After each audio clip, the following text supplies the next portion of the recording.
Download our free Mix 1041 app. All right. Good morning, everyone. And my goodness, are we so glad to have these wonderful ladies and gentlemen in our studios this morning. I want to begin with the principal of Ocoee Middle School, Cory Limberg. Cory, good morning, buddy. Thank you for doing this. Good morning, Steve. Yeah, we're honored to be here. We really appreciate it. You recounted the story to the Bradley County Board of Education this past Thursday night. If you will, sure.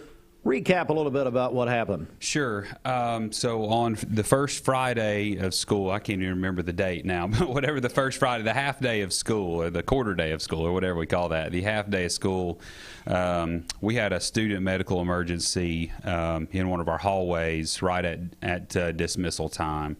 And turned out the student was taken by EMT to T.C. Thompson, was flown to T.C. Thompson, and then eventually transferred to Vanderbilt to undergo testing. It was turned out to be a cardiac incident, and you know, thank the Lord they did find a diagnosis at Vanderbilt, and the cardiologist team at T.C. Thompson and at Vanderbilt were able to pinpoint that the student underwent multiple tests and procedures to hopefully address that. And as of last night, when we spoke to Mom, he is doing well and on the road to recovery, and we're just very thankful for that. He's looking forward to returning to school, and we're certainly looking forward to having him back to school. And so anyway, it was a traumatic incident for the student and for our faculty, and just a time to really help us refocus on what's most important. And you know, so that's kind of how it went down. And we had a team of people. Once the student went down at that given time, you know, training really kicked in, and these folks that are standing beside me, I'll never look at them the same way again. And I think, and then it's in a positive light. You know, I think because at that given time, there was nothing about school that was really that important. You know, right. At that point, it was the life of a student that they jumped in to save, just like they would of their own kids. And so that's what I think I was most proud about. And but that's kind of how it went down. The EMTs arrived. I think and Officer Moore can help us with this, but there was about a 10-minute time or so between the time the incident happened and the time that the EMTs arrived and took over care from us. So, you know, that's kind of how it went down. And I just want to say, you know, these folks aren't looking for credit. You know, they didn't do it for that. They're not looking for like kudos or anything. They just did it to save the life of a student. And that's what I think is the most impressive. But we're also honored to represent, because teachers and people on the front lines, they do this stuff all the time, and a lot of it goes unnoticed, you know, but they're willing to do that. Now luckily, most educators never have to do something like this, but at the same time, they would at a moment's notice. And so we're honored to, you know, hopefully help represent the teaching community as well, you know, and doing what we do for students. So anyway, the student's doing well. We're very thankful for that, and once again, help us refocus on the student was beyond really. He's not a number to us anymore. That student at that given time was a Bradley County resident and one of our kids. So, Cory Limberg, principal of Ocoee Middle School, and I want to begin with Student Resource Officer, our longtime friend Tony Moore. Tony, if you will, so just walk me through this as Cory did. So what happened? What happened then? Well, basically, one of the teachers, we all have radios at Ocoee Middle School, and of course they alerted over the radio medical staff and myself that, you know, there was a kid that had a medical emergency. Responded just like I would to anything else. When we got there, life-saving techniques were put into place. Of course, EMS was called. I wanted to get as much help there as I could, as quickly as I could, and we went from there. Who was next? Who was on the scene next, I guess, is my question of this group here. Let's see. You got there first, Miss Holland or Bivens? Went out. You tell me, Tony. You got to look, too. You know, when school's out, teachers aren't in their classroom. They're put at places. So where this happened, I think you were maybe standing right there. Miss Holland was right there in the hallway. So, Miss Holland, I want to go over to you. This is Janie Holland, a teacher at Ocoee Middle School. Tell me about it, would you? Well, actually, it was my daughter who first noticed the little boy on the floor, and she rushed to me. I wasn't very far away, but as Mr. Limberg said, we were dismissing, and so I couldn't really see over all the kids, but she rushed through and told me this child had passed out, and so I went over and noticed that he was having a medical emergency, and then we just did what we were trained to do, you know, watch for signs of this and that, and Miss Bivens joined me, and but together we started the appropriate care and sent for the nurse and Officer Moore, and then called 911. And without the people in the spots at the right time and from the beginning to the end, it wouldn't have been such a pleasant outcome. And so we truly were a team, and we're truly thankful that everyone was in the right spot at the right time. Well, I'm going to go to Diana Bivens, teacher at Ocoee Middle School. Ms. Bivens, your experience, if you will. Well, at that particular time, I was in my room. I have afternoon duties, so I was watching the kids that were getting ready for their buses to be called. And I had stepped out into the hall to kind of help monitor, and Mr. Ferguson had called for me. Mr. Ferguson and I have a long background. He was a student of mine at Walker Valley, and then he was my student teacher. And when I came out into the hall, he called for me and asked for my help. And so then I went down to the end of the hall. Miss Holland was already getting the little boy, taking his backpack off and getting him ready and assessing him.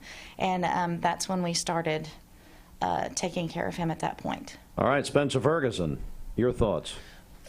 As you said, we have that history. When this happened, I called over the mic saying we needed help, and then I was like, I know Diana has some history as a nurse, so I just went and yelled for her, thinking that she'll be the quickest one to help, as figured her and Miss Holland can handle taking care of the kid, and I'll handle all the other stuff and help get what they need to do to make sure we can get the best help we can. All right. Let me ask, we have Sasha Hall, as the school nurse. Yes.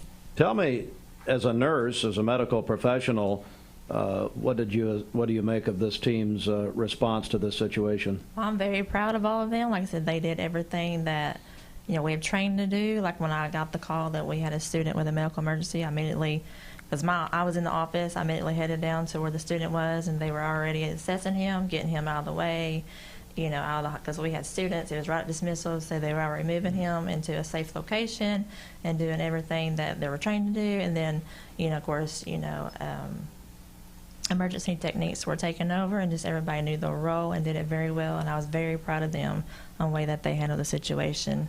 The importance of medical training for educators cannot be overstated, can it? No, it cannot. It's like, I think it should be one of the top priorities in the schools. Absolutely. I want to go to... It's definitely going to be at Ocoee Middle going forward. Yes.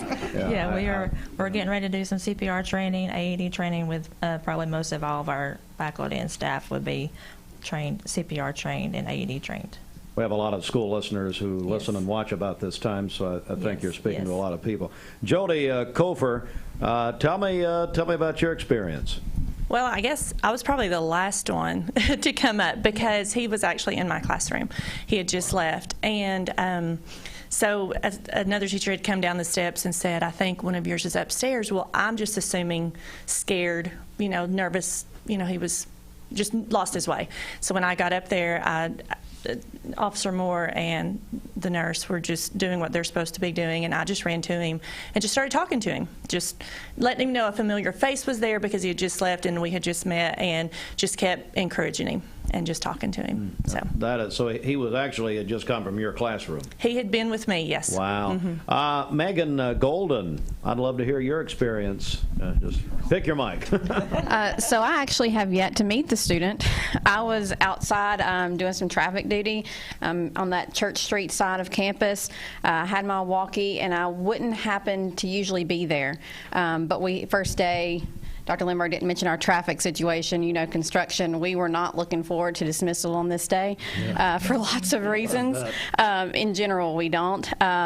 So I saw some lost parents, so I grabbed my walkie, so I already had it. That's not typically where I would have been. So we were able to move traffic. Coach Mason came out of the cafeteria area, kind of made eye contact with me, and we're like, okay, this is where they're coming.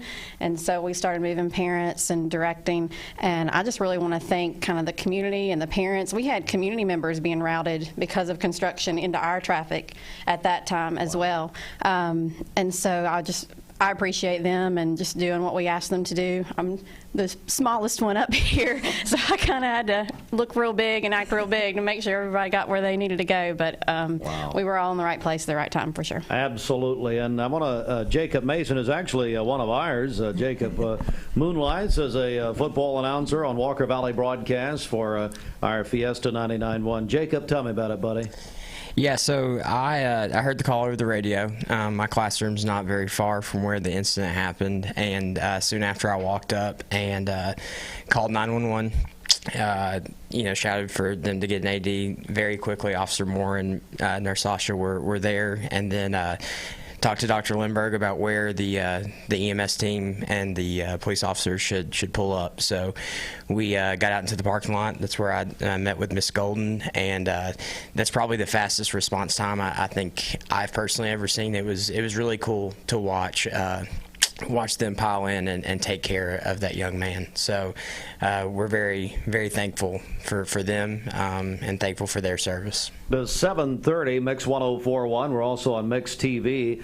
We're joined by heroes from Ocoee Middle School who saved a child's life a week ago Friday. I want to go back to Dr. Limberg in a moment. But Dwayne Williams, I want to give you a microphone. We had a Thursday night. We had our annual football meeting that we have here about coverage. Jacob comes walking in and said, well, I had to go to a school board meeting.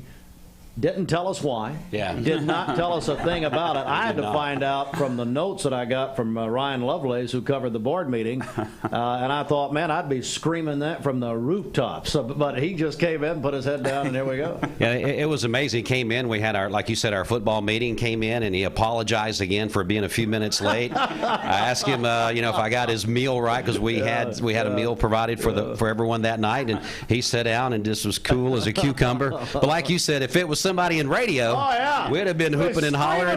We'd have had to sign on Key Street talking about what we had done. But yeah, we love him, and we're so glad he's a part of our team. I think we have a caller on the line. Good morning, caller. Do I have a caller? Hello? Hey, Steve. Yes, Thomas. Hey, Thomas Williams, Mountain View Auto Group. How are you? I'm doing good, Thomas. Thomas Williams, Mountain View Auto Group, executive manager of the Nissan dealerships. And you were really moved by this story, weren't you, Thomas? You know what? Stories like this are touching in our community. And first of all, I just want to say kudos to the Ocoee Middle School staff because, to handle it the way you guys did, the training that you put in and to save that child's life is very touching, and I wanted to say thank you from this community. And I've got 3 children of my own, and to think that all 8 of you guys jumped in and did whatever you had to do to take care of this child is just truly astonishing. So I appreciate you guys, and we want to do something for you. I know you don't want the accolades or the acknowledgement, but you deserve it. So I've got a token of appreciation for you at the dealership. So I just ask you stop by this week. I'm going to send all of you to dinner on us. You and your spouse or your other half can go to dinner on us. So thank you for all you do. I just wanted to call in this morning. I'm not going to take up any more time. But Steve. Well, that's a rarity. You're concerned about time. I don't know when we started that program. I'm kidding. Thomas, that's extremely kind. You and, of course, I know the Watson family think the world of education and, of course, from Cleveland and Bradley County. So thank you very much. Very kind of you. Thank you.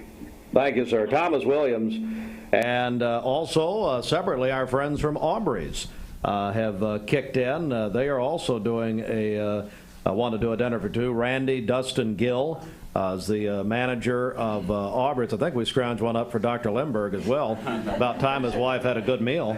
So I didn't want to say anything. But anyway, Dr. Limberg, these are very small tokens from us, but my goodness, what a story. Just a wonderful story. We're very touched, and I know I can speak on their behalf. It's very humbling. And they have, we've gone from a point of acting out of training and acting out of necessity, and then I think as it sank in later, we all had some different tears at different times and sat down and like, what just happened, and then not knowing what the outcome of the student was going to be, and then overjoyed when we found out he was going to be okay, and you'd ride like this emotional wave.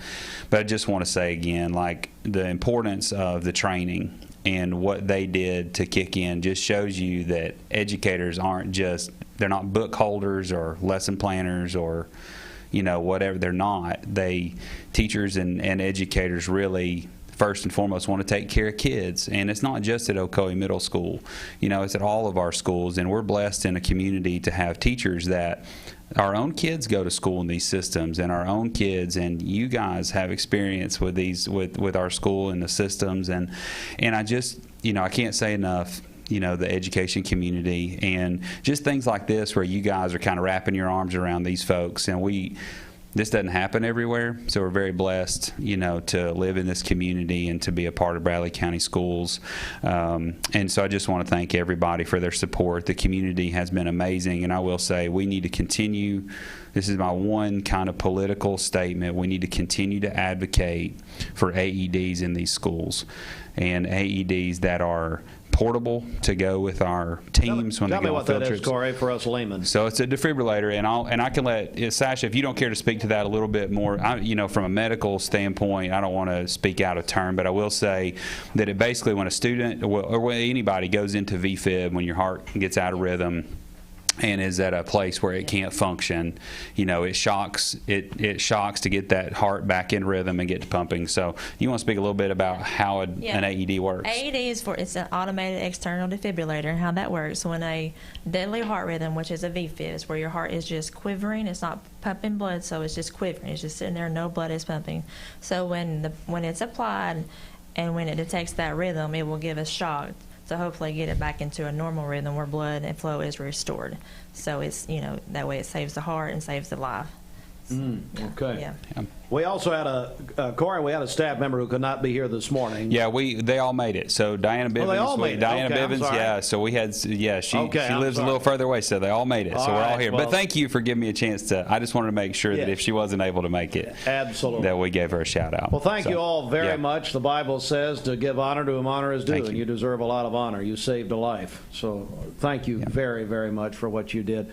Corey, you got a great group here, buddy. Yeah, really, they are amazing to work with. Like I said, I'll never look at them the same way again. They'll always be heroes. So amen. Thank you. Thank you. Thank you very much, and thank you for coming this morning. We really appreciate it. I also want to again thank our friends at Aubree's, also the Mountain View Auto Group, for honoring these folks as well.